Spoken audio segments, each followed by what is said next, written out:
18 दिसंबर 1995 की सुबह इंडिया के एक गांव में खेतों के बीच लोगों को कोई चमकती हुई चीज दिखाई देती है। जब करीब जाकर देखा गया तो ये एक अजीब राइफल थी जो गांव के लोगों ने पहले कभी नहीं देखी थी। अभी वो लोग इसी कश्मकश में थे कि खेतों के बीच ये राइफल कहां से आई है। उन्हें 35 और राइफल्स दूर बिखरी हुई दिखाई थी। बात फैल गई, पूरा गांव जमा हो गया और पुलिस भी मौके पे आ पहुंची।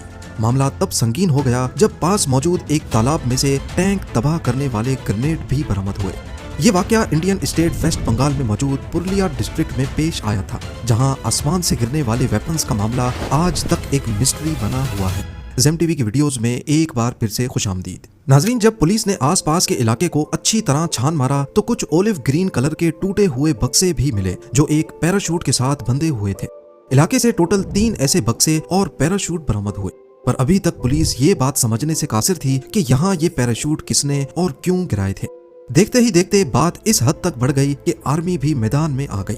एक बात तो तय थी कि अगर बक्से पैराशूट के जरिए गिराए गए हैं तो ये काम जरूर किसी जहाज की मदद से अंजाम दिया गया होगा। मालूम पड़ा कि रात को एक जहाज पुरुलिया डिस्ट्रिक्ट के ऊपर काफी लो फ्लाइंग करते हुए गुजरा था। शायद ये काम उसी का हो सकता है, पर आखिर ये जहाज किसका था और उसने वेपन्स से भरे हुए बक्सों को पुरुलिया में ही क्यों गिराया। इन बक्सों में करीब 300 AK-47 राइफल्स, 9 mm के 25 pistols, 2 snipers, 2 night vision binoculars, 100 से ज्यादा ग्रेनेड और 16,000 गोलियां मौजूद थीं। इन सब का टोटल वजन 4 टन से भी ज्यादा बताया गया। बात अब मीडिया तक पहुंच चुकी थी और हर कोई सिर्फ एक ही सवाल पूछ रहा था कि 4 टन वजनी हथियार पुरुलिया पर आखिर क्यों और किसने गिराए। इन्वेस्टिगेशन हुई, एक दिन पुराने फ्लाइट लॉग्स देखे गए, जिससे मालूम पड़ा कि एक लैटवियन एयर का एंटोनोव AN-26 जहाज जो पाकिस्तान के शहर कराची से टेक ऑफ हुआ था, इंडिया के शहर वाराणसी से होता हुआ वेस्ट बंगाल में पुरुलिया के ठीक उसी जगह से गुजरा जहां ये वेपन्स मिले थे, और फिर कलकत्ता के ऊपर से होता हुआ इंडियन एयर स्पेस से एग्जिट हो गया। इंडिया से एग्जिट लेने के बाद जहाज ने थाईलैंड का रुख किया और फुकेट में जाकर लैंड कर गया। पर क्या ये एयर ड्रॉप इसी जहाज से किया गया था? फिलहाल ना तो इसका कोई सबूत था और ना ही इस पर शक करने की कोई ठोस वजह। पर इंडियन एयर स्पेस से निकलने के बाद ये जहाज एक गलती कर बैठा और इसी गलती की वजह से इंडियन अथॉरिटीज को अब इस पर शक होने लगा। गलती ये थी कि जब ये सिविल एविएशन से इंडियन एयर स्पेस में एंटर होने की परमिशन मांग रहा था तो SOP के तहत पायलट ने अपनी डेस्टिनेशन कैम्बोडिया बताई थी, पर असल में ये थाईलैंड में लैंड हुआ था। खैर, कुछ दिनों के बाद एग्जैक्टली 22 दिसंबर 1995 को फुकेट से वापसी पर उसी लैटवियन प्लेन ने दोबारा इंडियन एयर स्पेस में एंटर होने की परमिशन मांगी और इस बार इसने अपनी डेस्टिनेशन लैटविया बताई, पर पहले उसे कराची में रिफ्यूलिंग के लिए लैंड करना था। इस बार सारी तैयारी मुकम्मल थी। जैसे ही वो इंडियन एयर स्पेस में एंटर हुआ, इंडियन एयरफोर्स के 2 MiG-21 फाइटर जेट्स ने उसे इंटरसेप्ट किया और उसे मुंबई एयरपोर्ट पर लैंड करने का हुक्म दिया। यहाँ से शुरू होती है एक अलग कहानी। मुंबई एयरपोर्ट पर लैंड करने के 45 मिनटों तक जहाज के आसपास ना कोई सिक्योरिटी फोर्स आई, ना कोई दूसरा अमला। उस वक्त जहाज में टोटल 8 लोग मौजूद थे, जिनके बारे में जानना इस केस को और उस एयर ड्रॉप की कहानी को समझने के लिए बहुत जरूरी है। एक था डेनमार्क से ताल्लुक रखने वाला किम डेवी। ये पिछले 18 सालों से दुनिया भर में कम्युनिटी बिल्डिंग प्रोजेक्ट्स में काम कर रहा था। इसने ग्वाटेमाला में काम किया था, रशिया में किया, और आपके सरप्राइज के लिए बताता चलूं कि इसने इंडिया की पुरुलिया डिस्ट्रिक्ट में कुछ एग्रीकल्चर प्रोजेक्ट्स पर भी काम किया था। जी हाँ, वही डिस्ट्रिक्ट जहां कुछ दिन पहले 4 टन वजनी हथियार एयर ड्रॉप किए गए थे। दूसरा शख्स जिसका नाम पीटर ब्लीच बताया गया, वो यूके का सिटीजन था। ये पहले यूके की स्पेशल एयर सर्विस ग्रुप का मेंबर और एलीट मिलिट्री यूनिट का सोल्जर था। बाद में ये वेपन्स का डीलर बन गया, पर इस वाकये के कई सालों के बाद मालूम पड़ा कि ये असल में यूके की MI6 एजेंसी का अंडर कवर एजेंट था। तीसरा शख्स एक इंडियन सिंगापुरियन नेशनल दीपक मणिकांत था और ये आनंदा मरगा नामी एक ऑर्गेनाइजेशन का फॉलोअर था। आपके ताजुब के लिए बताता चलूं कि जहां हथियारों का एयर ड्रॉप हुआ था, उससे थोड़ा ही करीब आनंदा मरगा ऑर्गेनाइजेशन का हेडक्वार्टर मौजूद था। जहाज में बाकी 5 लोग क्रू मेंबर्स थे जिनका ताल्लुक लैटविया से था। जब जहाज मुंबई एयरपोर्ट पर 45 मिनट खड़ा रहा, इसी दौरान दानिश सिटीजन किम डेवी ने कुछ डॉक्यूमेंट्स उठाए और एयरपोर्ट से निकल गया और उसके बाद अगले कई सालों तक डेवी का कोई अता पता ना चल सका। डेवी के जाने के फौरन बाद सिक्योरिटी फोर्सेस ने जहाज को घेर लिया और अंदर मौजूद 7 लोगों को अरेस्ट कर लिया। जहाज की तलाशी ली गई तो अंदर से पुरुलिया में मौजूद आनंदा मार्गा के हेडक्वार्टर्स की तस्वीर भी मिली और वेपन्स से रिलेटेड कुछ जले हुए डॉक्यूमेंट्स भी। केस क्लियर था कि हथियारों से लैस 3 बक्से इन्होंने ही गिराए थे। पर सबसे अहम सवाल था कि आखिर क्यों और इस मिशन की प्लानिंग किसने की। पीटर बिलिच ने दौरान इन्वेस्टिगेशन बताया कि वो वेपन्स का डीलर है और उसको ये ऑर्डर डेवी ने दिया कि बुल्गारिया से वेपन्स का एक कंसाइनमेंट अरेंज करना है, पर उसको ये बताया गया था कि ये हथियार बांग्लादेशी मिलिट्री इस्तेमाल करेगी।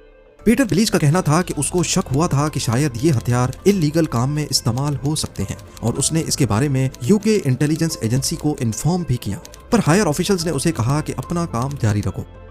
यहाँ पर यह सवाल पैदा होता है कि अगर ये हथियार बांग्लादेशी मिलिट्री को वाकई इस्तेमाल करने थे तो इन्हें एयर ड्रॉप करने की क्या जरूरत थी, और वो भी इंडियन डिस्ट्रिक्ट पुरुलिया के ऊपर। इसकी असल वजह तो अभी तक एक मिस्ट्री है, पर बीबीसी की इन्वेस्टिगेशन में ये बात सामने आई कि ये हथियार आनंदा मार्गा ऑर्गेनाइजेशन के लिए गिराए गए थे। डेवी जो जहाज से भाग गया था, बाद में सीबीआई ने उसको इंडिया मंगाने के लिए इंटरपोल से कांटेक्ट किया और मालूम पड़ा कि वो डेनमार्क में मौजूद है। डेवी ने एक इंटरव्यू में बताया कि असल में वो आनंदा मार्गा के लोगों के साथ काम करता था, जिन पर वेस्ट बंगाल की गवर्नमेंट के लोग बहुत जुल्म ज्यादती करते थे, और इसी वजह से उसने ये हथियार उनके सेल्फ डिफेंस के लिए मंगाए थे। डेवी के इंटरव्यू से कंट्रोवर्सी तब पैदा हुई जब उसने इंकशाफ किया कि इस काम में इंडियन कांग्रेस, प्राइम मिनिस्टर और रॉ के कुछ लोगों ने उसकी मदद की थी। यहाँ तक कि डेवी के मुताबिक मुंबई एयरपोर्ट से भागने और मुल्क से एग्जिट करने में भी उसकी मदद एमपी पप्पू यादव और इंडियन प्राइम मिनिस्टर नारासिम्हा राव ने की थी। सीबीआई ने डेवी के लगाए गए सारे इल्जामात को मुस्तरद किया और कहा कि डेवी ये सारी कहानी वापस इंडिया भेजे जाने के डर से बना रहा है। 1995 में जब ये वाकया हुआ था, उस वक्त वेस्ट बंगाल में कम्युनिस्ट पार्टी ऑफ इंडिया यानी सीपीआई की गवर्नमेंट थी। वहां पर आनंदा मार्गा ऑर्गेनाइजेशन के फॉलोअर्स बढ़ते जा रहे थे, जो कि सीपीआई के लिए एक खतरा था। डेवी ने एक इंटरव्यू में इल्जाम लगाया कि सीपीआई के लोग छुप छुप कर आनंदा मार्गा के लोगों पर हमले करते थे और मॉब वायलेंस का नाम देकर वहां की गवर्नमेंट मामले को रफा दफा कर देती थी। साथ ही सेंटर की गवर्नमेंट भी इस मामले में कुछ नहीं कर पाती थी, क्योंकि हमलावरों की कभी शनाख्त नहीं हो पाई।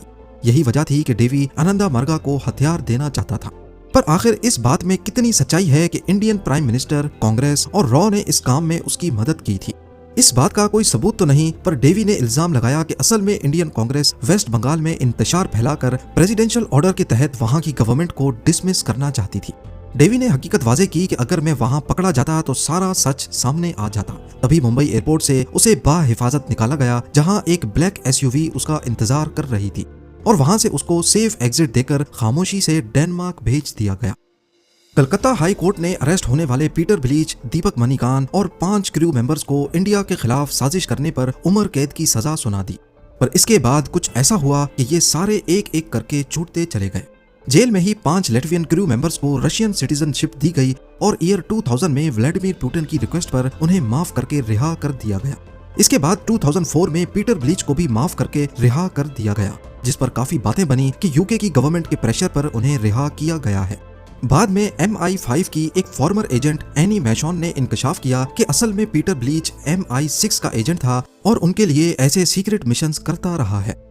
उधर डेनमार्क के कोर्ट ने डेवी की एक्स्ट्राडिशन यानी उसको इंडियन अथॉरिटीज के हवाले करने से मना कर दिया, क्योंकि उनका खतरा था कि वहां पर डेवी पर टॉर्चर किया जाएगा।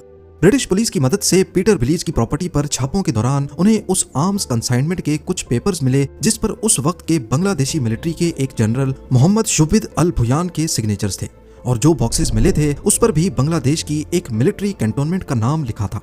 पर बांग्लादेश की गवर्नमेंट ने ये कहकर इस मामले से दूरी बनाई कि ये सारे डॉक्यूमेंट्स झूठे हैं।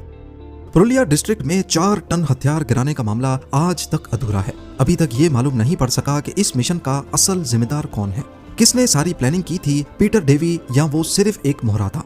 इन हथियारों की कीमत किसने अदा की? इतनी बड़ी वारदात करने के बाद जब जहाज को मुंबई एयरपोर्ट पर लैंड करवाया गया तो सिक्योरिटी फोर्सेस को वहां पहुंचने में 45 मिनट क्यों लगे?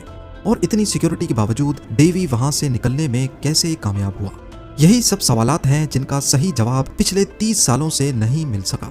उम्मीद है जेम टीवी की ये वीडियो भी आप लोग भरपूर लाइक और शेयर करेंगे। आप लोगों के प्यार भरे कमेंट्स का बेहद शुक्रिया। मिलते हैं अगली शानदार वीडियो में।